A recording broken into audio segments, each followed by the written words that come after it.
Are we living in the last days? What does the future hold? And how will the future affect your world? Well, today on Deeper Living, we have a guest and a DVD who might just answer some of these questions. So stay with us today as we're talking to best-selling author Joel Rosenberg. From coast to coast across North America, this is Deeper Living, bringing the inspirational marketplace to your front door. We exist to bring you the latest and greatest from authors, artists, and artisans around the world. You're going to love this. Hi, welcome to Deeper Living. I'm your host, Meredith Book, and I'm joined by my co-host, Ginger Garrett. And today we are very, very excited to have Joel Rosenberg back here on Deeper Living. And we're going to be discussing a brand new DVD based on his best-selling novel, Epicenter. And this is incredible. This really has just some wonderful, wonderful interviews and extra information. If you've read the book Epicenter, you're going to be very interested in the information, interviews, and all the exciting footage that you'll find on the latest DVD. So Joel, thank you so much for joining us today. It's great to be with you guys. I appreciate it very much. Yeah, this is just, I'm so excited about this because, you know, when you read through your book and you kind of outline everything and it sort of brings everyone, pulls everyone in from, really, you start off on how you got started in your writing and how, you know, you wrote your first book, Last Jihad, and you walk us through sort of up to date, and then you take us where you think things are going. But with this DVD, you've added all the footage into the documentary, interviews with key political figures and influential people throughout the Middle East, of really discussing, here we are. This is, you know, end times, last days. What does this mean? Are people living in fear? You know, taking a temperature gauge of really the whole political scene, but also from a spiritual perspective. What does this mean to, you know, Christians in general? What does this mean, you know, in our relationship to the Islamic community? All of that. So, you know, I'll just open up. Why don't you just kind of share, you know, and start with some of the things on how this project sort of came together. Well, it's been exciting because Epicenter was the first nonfiction book that I've written. I had written 4 novels: Last Jihad, The Last Days, the Ezekiel Option, and The Copper Scroll. And as you say, there's a lot of the reason that people have been interested in them is because the fictional elements have had this strange way of seeming to come true. The first book, The Last Jihad, the first page puts you inside the cockpit of a hijacked jet plane, hijacked by radical Islamic terrorists, coming in on a kamikaze attack mission into an American city, but I wrote it 9 months before September 11th. Unbelievable. And then that plot of The Last Jihad leads to a fictional war between the United States and Saddam Hussein over terrorism and weapons of mass destruction. All of that was written before any of it happened, and the other novels had a similar way of the fictional element. Differences, of course, in what really happened to my novels, but there was so much interest. Well, how could you know these things? And so my publisher, Tyndale, said, would you, because you've got so much interest, so many people are asking, how did you do this? Why did you do this? Where are you getting this information? And what do you see is coming? Would you write a nonfiction book that explains that, the backstory, and then looks forward at the biblical prophecies that you base these books on, and what's happening in the real world, based on my experiences working for a number of U.S. and Israeli political leaders. Now, the film came out because there had been such interest in the book Epicenter that a producer came along and said, look, we are seeing this interest and we're thinking, you know, we'd love to take a crew over to the Middle East, to the Epicenter, and shoot on location. And if you were able to do these kind of exclusive interviews that you did for the book, if we could kind of redo some of them with these key leaders, that would be fascinating. And that actually, that element of it was the key element for me, to be able to take my readers essentially into the room when I sit down with the former Prime Minister of Israel, Benjamin Netanyahu, the former Deputy Prime Minister of Israel, Natan Sharansky, both of whom I had a privilege of working with and for, but now you get to be in the room with me as I talk to them. I didn't talk to them so much about the Bible prophecies. I interviewed others, Chuck Smith, Tim LaHaye, other key Bible prophecy experts. And but I talked to Netanyahu about the Iranian threat. about the Russian more of the threat. political. Yeah, what are you seeing that's happening right now that you're worried about as a once and possibly future leader of the nation that God has chosen? You know, that's an amazing thing. Yeah, and to get the wisdom and insight firsthand, and that's what the, you know, the viewers see, and that's what I think is exciting. It's not like a secondhand or just written. You're actually getting straight from a person who's lived through so much. A guy whose finger was on the button, who had access to all the intelligence, you know, who sent, who was a commando himself for the Israeli military, and then, you know, has sent spies into Iran. I mean, really, when you sit with these people, I mean, Sharansky, for example, here's a guy who spent 9 years in a KGB prison camp. Well, his story is absolutely His story is amazing. Then President Reagan presses for Gorbachev to release Sharansky. Sharansky moves to Israel and becomes the deputy prime minister of the whole country. Wow. I mean, here's a guy who grows up in the Soviet Union, is in prison for years, and then finally is the second most powerful man in the country of Israel. Wow. So when he shares about the Russian threat and his conversations with Vladimir Putin about the Russian-Iranian alliance that's forming, I mean, that's chilling, actually. Yeah, he went, actually, obviously, as the deputy prime minister, he actually had to go back to Russia. That's right. And you know, I just kind of think that's one of those moments where you just think life is just, you know, so, you know, you look at the political alliances and you look at these leaders that are really raised up for this generation, and you kind of look at the whole geopolitical landscape and you think, it's so amazing how, you know, spending all that time in the gulag and then all of a sudden coming back, and he's not just coming back as, you know, vacationing. He's coming back to literally speak to the leader of the country. About one of the most dangerous threats of our time, which is why is Russia selling billions of dollars worth of missiles, submarines, and nuclear technology to Iran, the worst terror state on the face of the planet? That's interesting in its own right, but it's also interesting when you look at Bible prophecy, because now you have a situation where in Ezekiel, chapters 38 and 39, you have a prophecy which is known as the War of Gog and Magog. And as I describe in the book Epicenter, as we describe in the film, when you do the historical detective work to decipher what those ancient names mean, what you find out is a Russian-Iranian alliance that will form in the last days with a group of other Middle Eastern countries to surround and attack Israel and to destroy her. Well, in the 2,500 years since Ezekiel wrote the prophecy, Russia and Iran have never had a military alliance until today. So that's what we do. We go interview the key leaders who understand what's happening now, and then we intercut these with interviews with leading Bible prophecy experts. And the juxtaposition of that information, I think, is fascinating, and I think that's why people have been drawn to Epicenter as a book. But then to sit and listen and see it visually is a very powerful new way of sharing the information. And how is this received in Israel and in the Middle East? Do they feel like you're helping to raise the alarm here in the States, to raise awareness about what they're seeing? Well, it's a great question, and one of the reasons that it gets to the point that as a Jewish believer in Jesus, I have always been concerned, because historically, of course, relations between Jews and believers in Jesus have been very, like very open strained. arms when you walk into Israel. But Netanyahu, to his credit, has been really at the forefront of Israeli leaders who understand that evangelicals love Israel, want to stand with Israel, want to bless Israel.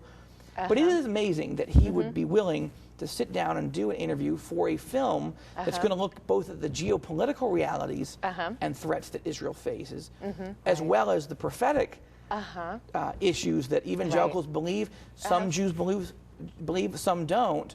But we find common ground in terms of the threat of radical Islam. And I think it is extraordinary that, now the film has not yet released in Israel. My fictional novel, The Ezekiel Option, is going to be released in Israel next January, Lord willing, in Hebrew, Russian, and English. The translations just got finished. So we're going to see if there's a conversation that we can have in Israel about these issues. I think there is. These are Jewish scriptures, but an evangelical perspective. And of course, it's been a bestseller here in the United States and Canada. So it'll be curious to see how Israelis respond to the information. Well, and I think that's, you know, it will be interesting, and I think that you'll have an overwhelming response, because it's not just, you know, from a Christian perspective, no matter what end of the spectrum you are, if you're evangelical or barely step foot in church. The message that people are hearing is there's a lot going on and I don't understand it. And since September 11th, there's always been a fascination now with people, almost an obsessive, with, okay, what's, the Islamic, what's this, what's that. People are so interested in hearing this. They're interested and they're anxious. In part because they see the threat, their sons and daughters are serving in the Middle East in our military, or they're worried that they live in New York and they see attempts to blow up JFK Airport, to attack Fort Dix. They like to fly planes, so they're on these jets and they're thinking what's going to happen. But there's also an anxiety among evangelicals, among the general population. You look at the Middle East and you think, you know what? I know I should be interested. I am interested. I don't know where to begin. I don't know the history of the region. I don't know who the players are. I don't know who Netanyahu is. I don't know. And what the film does, I think even actually better than the book, it gets you into the pool. You begin to get what I like to do is frame the puzzle, as it were, and give you an overview, a sense of it visually, with some history and some backdrop, as well as some understanding what's happening now. And it's an hour-long film. Then if you think, all right, I'm getting this, I want more. Finally figured it out. Then we've got 2 hours of bonus features where we've got the full interview with Netanyahu, the full interview with Tim LaHaye, the full interview with all these different leaders. So you begin to get a little bit deeper sense of what's happening. You get to hear it out of their own mouths. I do a segment on the bonus features describing the humanitarian relief organization, the Joshua Fund, that my wife and I began. We're sending millions of dollars worth of relief into Israel, Lebanon, the West Bank, Gaza, Iraq, all through local followers of Christ. Wonderful. So that gives you a sense of it. Then if you think, all right, I'm beginning to get it, then the book Epicenter can begin to fill in a lot more detail. And then I've got lots of references in Epicenter to other books by other authors who've got a lot of experience and see it from different angles. So it's a way of helping people understand what's happening in the epicenter, in the Middle East. For those who think, I don't even know where to begin. It kind of in layman terms, it's like, okay, who was this leader, who was this, who was that, and you put it all together. And actually, we're going to take a short break, but when we come back, we have a clip of one of your interviews, and I'll have you, set that up when we get back. Stay with us. We'll be right back with Joel Rosenberg right here on Deeper Living. Hi, welcome back to Deeper Living. We've been talking today with best-selling author Joel Rosenberg. And Joel, you have a clip for us of Benjamin Netanyahu. Do you want to set that up for us? Sure. Of course, he's the former Prime Minister of Israel. And I asked him, really, how much time do we have? Iran is feverishly trying to build, buy, or steal nuclear weapons.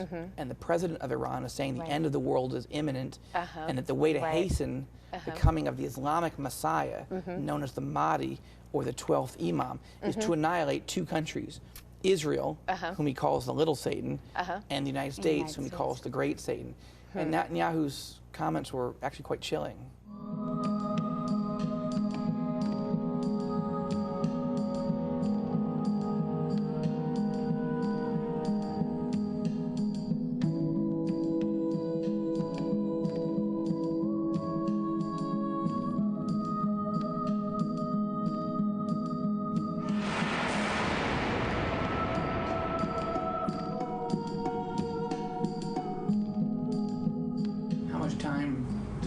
Have to make a decision to act decisively to stop Iran? Not much. We're running out of time. I can't tell you if it's a period of months or a few years. It's certainly no more than a few years.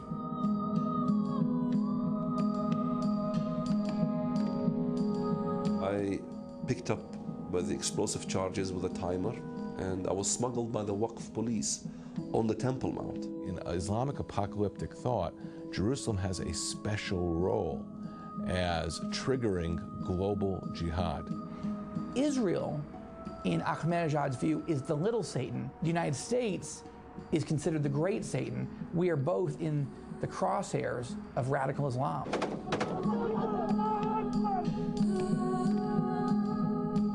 There's no question that we're accelerating toward the end times. The greatest danger that the world faces is the arming of Iran with nuclear weapons. What makes it so serious is that it's non-conventional weapons in the hands of non-conventional government. Okay, now that clip tells us that we don't have a lot of time left, which makes me feel very anxious and almost shut down. But you don't leave your viewers in that place. Tell us about the message of hope that you have. Well, I think if you only look at the Middle East and you, when you fear what the threat of radical Islam is, on the one hand, I think fear is good in the sense it helps clarify where we are. Absolutely. And Netanyahu says we don't have a lot of time.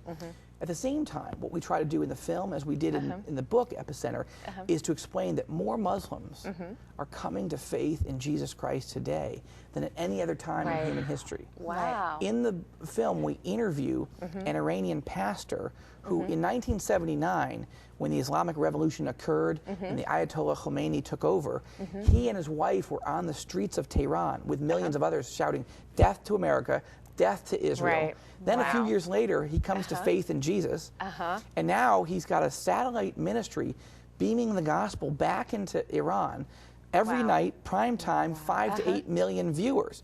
And what an amazing story. And he shares about how so many, we believe that more than 1 million Iranian Muslims have come to faith in Christ in the last couple of decades, mostly in the last few years. Really. And we interviewed 2 Iranian Shiite Muslim converts to Christianity. We did it, they're disguised, their faces are disguised, their voices are kind of scrambled, so because because they live in fear They're of living their under lives. the radar. Absolutely. But their stories are amazing, and this is just, to me, the big untold story. And it is. And I'm glad that you're bringing that up, because I think we hear so much in the headlines, but even as Christians as well, there's a lot of, I think, believers out there that don't understand that there's been tremendous inroads into these, predominantly Muslim countries, that, God is reaching down. He's opening the door. This isn't a, we live in a global world. And what I think is so amazing about that, and I think also sort of a sign of the times, how the technology, how the internet, he's beaming it, people are watching it. I mean, that technology the internet, didn't... satellite television technology. We didn't really have access smugglers to that. of Bibles into these countries. I mean, 20 years ago, to be able to use that sort of technology really rendered, we couldn't get in there. There was that was really the blocking point. You either had to just go in there as a missionary under and cover, but we don't hear those stories. Just a week ago, I was with 2 Arab evangelical leaders. They came in and visited me in my home, but my wife and I. But they are in a country that I can't describe, a country that is extremely difficult to share the gospel. I mean, if they get to talk about Jesus with a couple dozen people in a year, it's amazing. But through a various set of Arab language evangelical websites where they're getting hundreds of thousands of hits from the region, tens of thousands of hits from their country, and emails, hundreds and hundreds of emails, people in the privacy of their own home saying, found your site, want to know about Jesus, don't want to meet anyone. But if you could tell me who is this Isa, who is this Jesus that our Quran tells us about, but doesn't give us any details. We know he's born of a virgin. We don't know he does miracles. We know he's a great teacher, but that's it. Well, and these guys are having an amazing ministry, and we are supporting them through the Joshua Fund and other ways to help people like this, Arab and Iranians who've come to know Christ and want to share the good news. It's not just bad news in the Middle East. The bad news is true. I mean, there's a lot of war and suffering and trouble, but God is moving in an amazing and powerful way, and we should be encouraged rather than discouraged as we hear this story. Absolutely, I think as believers, and that's, again, and I think bringing up the Quran, there are, that's sort of the mere opposite of the Bible. I mean, the passages, it's still the same. Like you said, you've got the president of Iran trying to speed up that end-time prophecy, trying to speed up the coming of the 12th Imam. And you've got, but they are probably opening up the Bible and all of a sudden going, hey, this person's in the Quran. Where do they fall into this? And, and I think as more and more people are becoming educated with this, and that's what I love about the DVD. You've simplified it so that everyday people can understand to put the puzzle and the pieces together so that we can literally in our daily lives, if we have Muslim friends or even unbelievers that are questioning, what do I see in the headlines? How does this, interact with my life. You've put it in such an incredible format that we can take it now and sort of share it in a conclusive Well, way. I appreciate that, and one of the things we hope happens is that churches are beginning to show it on Wednesday nights, Sunday nights, small group Bible studies, home fellowship groups.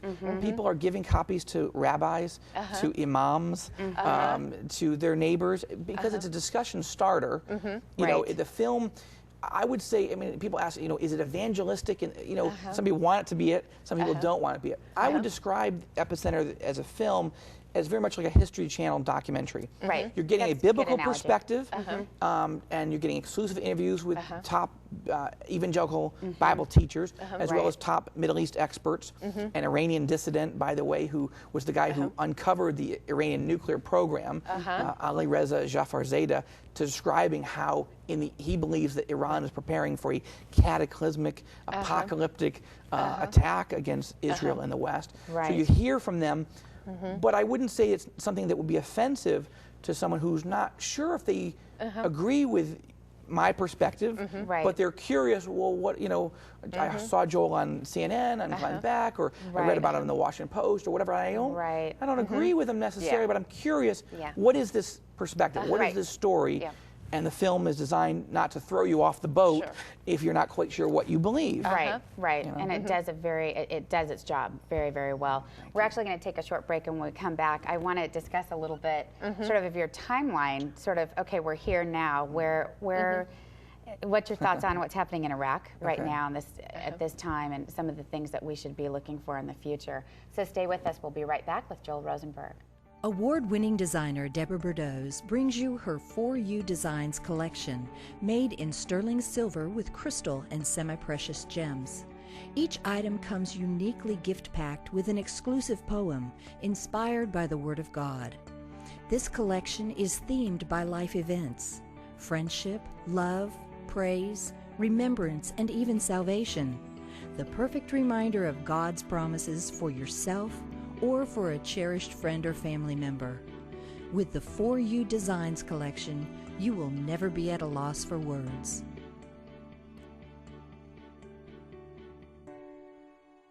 Welcome back to Deeper Living. If you're just joining us, we are in our final segment, visiting with Joel Rosenberg. And before the break, Joel, you know, we were talking about just so much that there's hope out there, and just as believers, and kind of where we are in the whole political landscape and how this is all playing out. But bring us up to date. What's sort of the timeline based on all of this research and your standpoint as a believer, and really coming from, you know, your Jewish heritage? Where are we at? What's going on with Iraq? Where are we going to be going? Well, we're in an amazing moment where you first have to realize that some major Bible prophecies have come true, and most of us don't even remember it. Ezekiel chapter 36 and 37 are the famous prophecies about how Israel will be reborn as a country in the last days. Jews will pour back into the Holy Land after centuries of exile. They will make the deserts bloom. They will rebuild the ancient ruins, and they will have an exceedingly great army. That's what Ezekiel 36 and 37 say. And that has happened in our lifetime. 60 years ago, from the time we're making this program, Israel didn't exist as a country. And for centuries, even Christians, many Christians said, well, maybe Israel is more allegorical, more symbolic, but my goodness, it turned out to be literal. A literal country with literal people coming back to a literal place. And that's Ezekiel 36 and 37. What I write about, and what the film and the book are about, is Ezekiel 38 and 39, this Russian-Iranian alliance that will form in the last days to try to attack Israel. And what's interesting is, I can't tell you that that prophecy is going to come true in our lifetime or soon. We don't know that yet. We don't have enough information yet. But I also can't tell you that it won't happen, because we've just seen the two previous chapters come true dramatically in our lifetime.